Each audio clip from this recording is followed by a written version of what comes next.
I was told the only way to beat the Stanley Parable was to quit the game.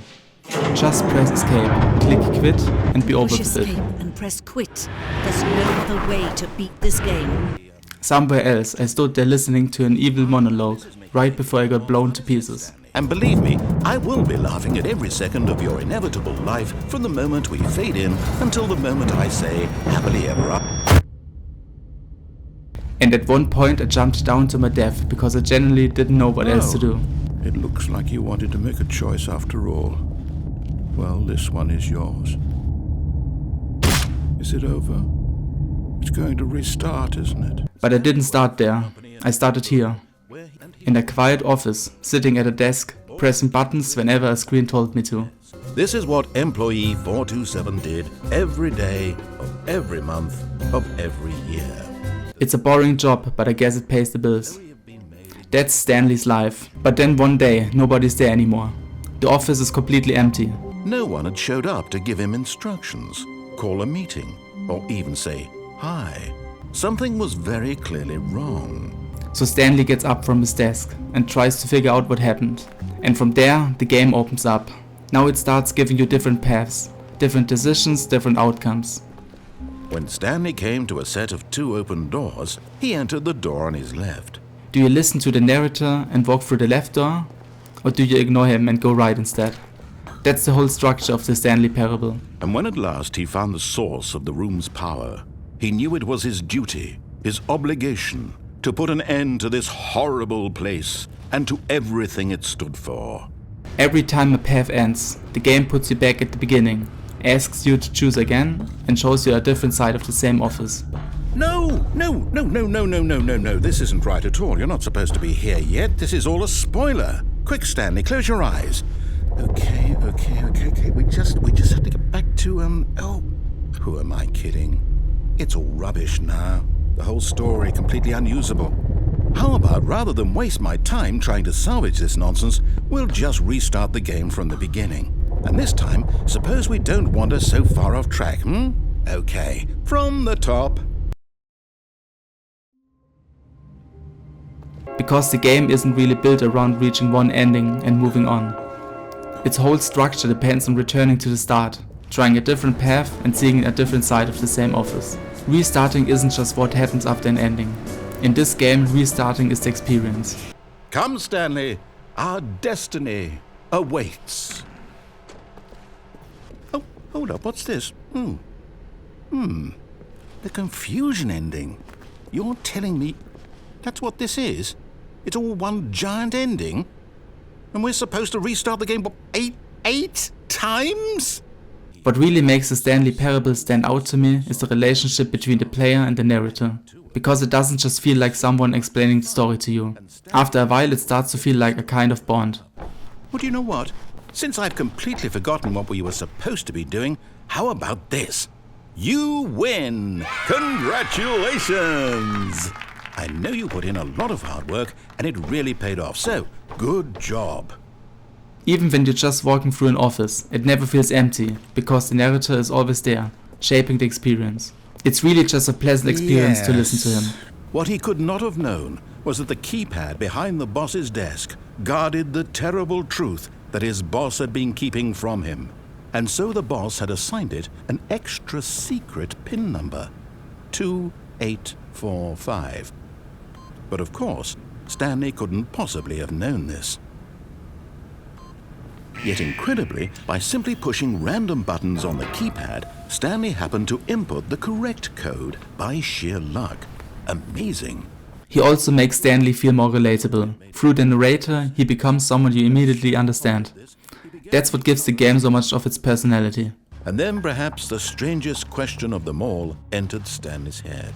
One he was amazed he hadn't asked himself sooner.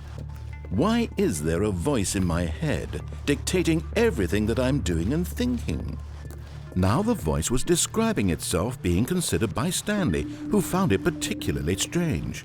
What makes the Stanley Parable so fun is that both sides work. Following the narrator feels good, because he's such a strong storyteller. You actually want to hear what he says next. You want to let him guide you. But the moment you do the opposite, the game becomes funny in a completely different way. Not just because you found a different path, but because he reacts to it. This was not the correct way to the meeting room, and Stanley knew it perfectly well. Perhaps he wanted to stop by the employee lounge first, just to admire it. And those reactions are what makes the whole thing so entertaining. Give me a chance. Now listen carefully, this is important. Stanley walked through the red door.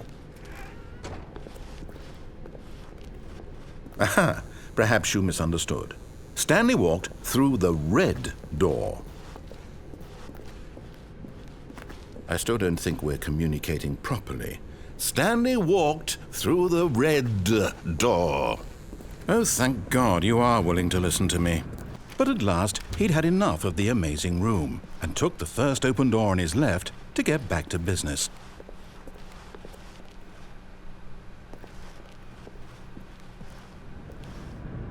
Stanley was so bad at following directions, it's incredible he wasn't fired years ago. Sometimes he mocks and trolls you. Okay, there we go. All right, now, I want you to come in and tell me all about your day. Gotcha! Oh, come on. Did you actually think you had a loving wife who'd want to commit their life to you? Let me show you what's really going on here. Sometimes he blocks you off completely, throws a wall in your face, or just teleports you back again. My story now. And after a while, it almost starts to feel like he's reading your thoughts. Like he already knows exactly what kind of thing you were about to try. For example, why couldn't he see his feet when he looked down? Why did doors close automatically behind him wherever he went? My favorite moment in the whole game is the adventure line. And it's such a perfect example of what makes this game work, because it takes the basic idea of the game and turns it into a joke. There are already so many paths and endings that the narrator decides Stanley needs help.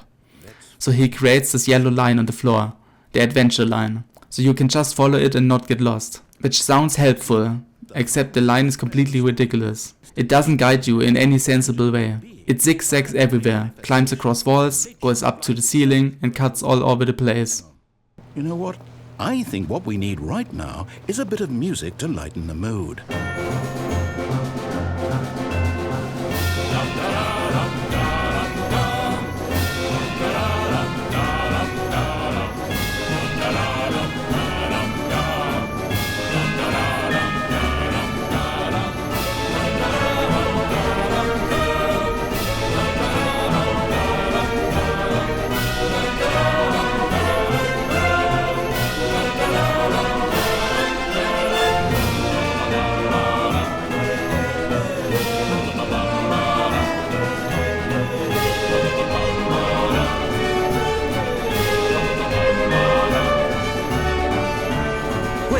Cut the music, go back and look at that fern.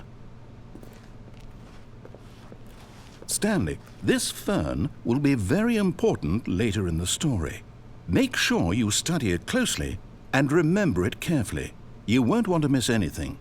And what makes it even better is after all that, it brings you back to the office. You can hear the disappointment in the narrator's voice. Wait, what? We're back at the office? No. Line, you do know we're looking for the Stanley Parable, right? The story? Is any of this ringing a bell? But you keep following the line and eventually end up somewhere you've already been before. Then the narrator sadly accepts defeat and restarts again. Oh, no, not again. Line, how could you have done this to us? And after we trusted you, after everything we've been through, you... Oh, I can't take this anymore. To hell with it. Restart. That whole sequence is so funny because it captures exactly what makes the Stanley Parable work.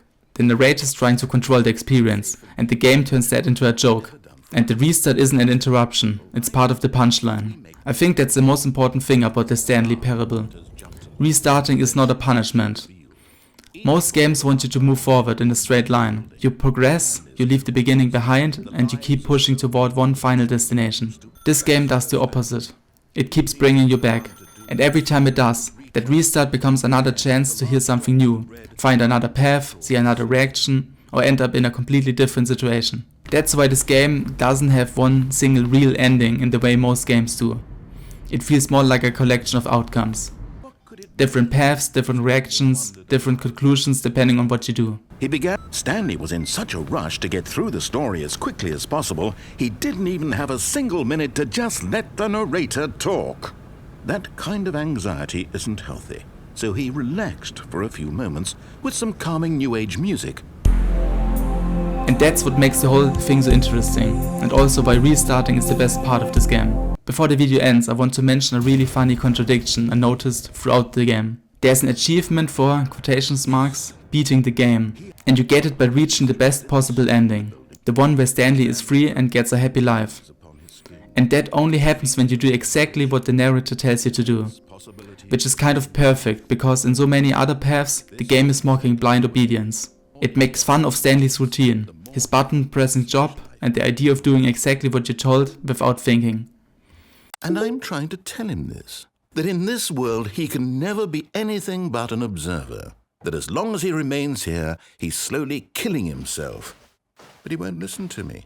He won't stop. Here, watch this. Stanley, the next time the screen asks you to push a button, do not do it. You see? Can he just not hear me? How can I tell him in a way that he'll understand that every second he remains here, he's electing to kill himself? How can I get him to see what I see? How can I make him look at himself? And yet, the most official ending is the one where you stop resisting and just follow instructions. To me, that feels like the icing on the cake. Well, that's it for the video. You can restart and watch the video again if you want, but I promise you that there won't be another path or outcome waiting for you here. Feel free to share in the comments what you liked about the game and how the experience felt for you.